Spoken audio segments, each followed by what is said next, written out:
ಅಂತ ಒಂದರಲ್ಲಿ ಹತ್ತರ ಗಮ್ಮತ್ತು ಅಂತ ಆಟ ಇದೆ. 2 ರಲ್ಲಿ 2 ಗುಂಪು ಮಾಡಿದ್ರೆ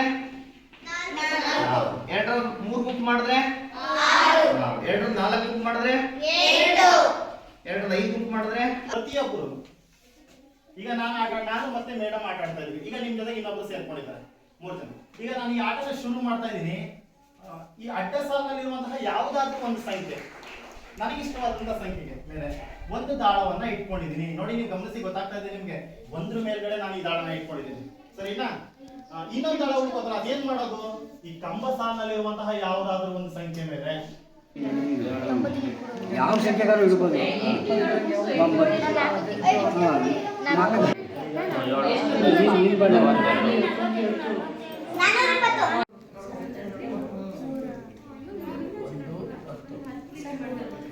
ಯಾಕೆ ಖಾಲಿ ಬಿಟ್ಟ? ಖಾಲಿ ಯಾಕೆ ಇಲ್ಲಿ?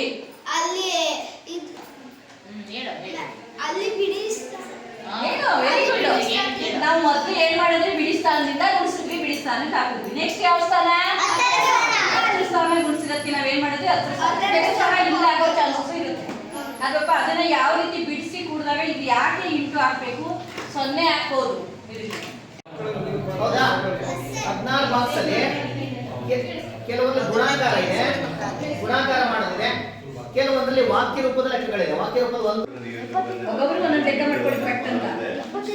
ಉತ್ತರ ಉಲ್ಟಾ ಇಡ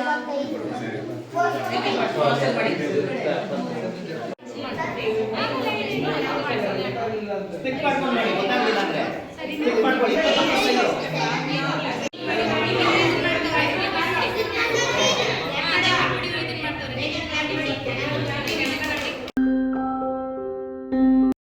ಆನಂತರ ಅದೇ ಒಂದು ಚಟುವಟಿಕೆಗಳಲ್ಲಿ ಕೊನೆಯಲ್ಲಿ ತನಗೆ ಗೊತ್ತಿರ್ತಕ್ಕಂಥ, ಮಗುವಿಗೆ ಗೊತ್ತಿರ್ತಕ್ಕಂಥ ಆಡು ಭಾಷೆಗಳು.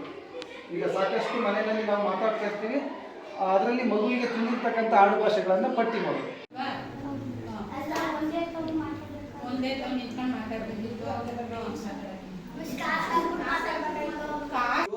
ಬಿದ್ರು ಹೊಡೆದೋಗೋದಿಲ್ಲ, ಆದ್ರೆ ವಿಷಕಾರಿ ವಸ್ತುಗಳು ಭೂಮಿ ಒಳಗಡೆ ಇವು ಹೊಡೆದೋದ್ರೆ ಕೊಳೆಯೋದಿಲ್ಲ, ಎಷ್ಟೋ ವರ್ಷಗಳಾದ್ರೂ ಕೊಳೆಯೋದಿಲ್ಲ. ಈ ತರ ಎಲ್ಲ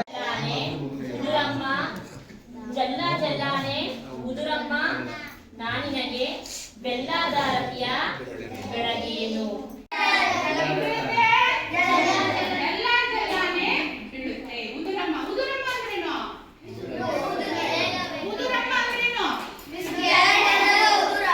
ಕೆಳಗೆ ಬೀಳೋದು ಏನೋ.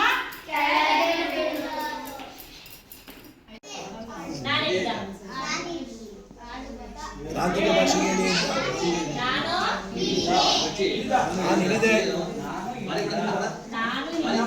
ಅಲ್ಲೇ ನಾನು ಹಿಡಿದಾರಂತೆ ನಾನು ಹಿಡಿದ ಅಷ್ಟೇ.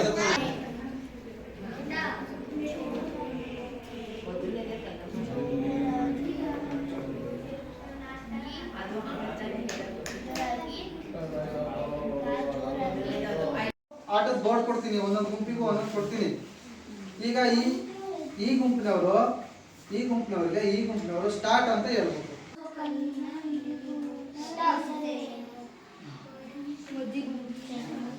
ಈ ಕಡೆ ಇಷ್ಟವಾದ ಸಾಲುಗಳಿಂದ 2 ಪ್ರಶ್ನೆಗಳನ್ನು ರಚಿಸು.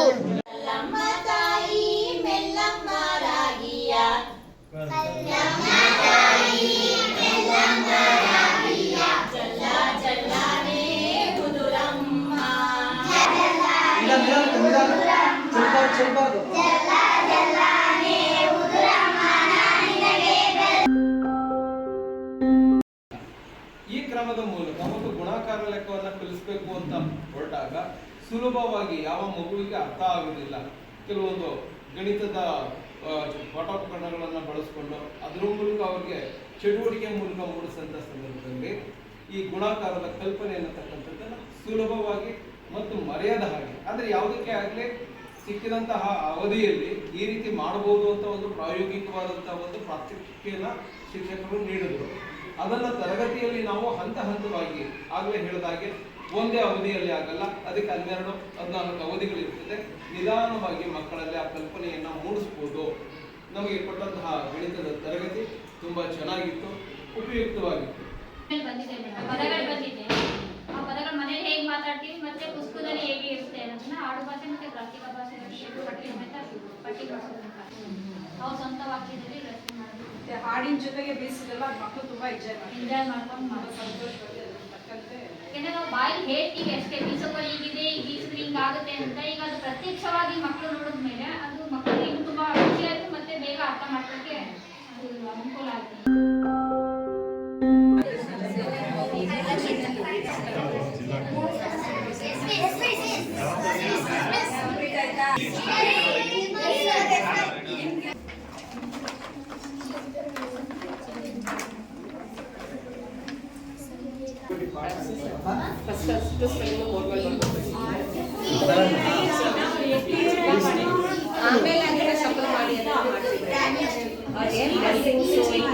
ತಗೊಂಡು ಒಂದು ಪೇಪರ್ ಮೇಲೆ ಉಜ್ಜಿ,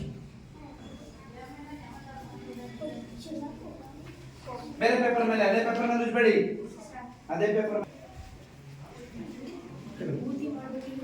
ತೊಟ್ಟಿ ತಾಕಿ ಕೈಗೆ ಹಂಗುಜ್ಬೇಕು.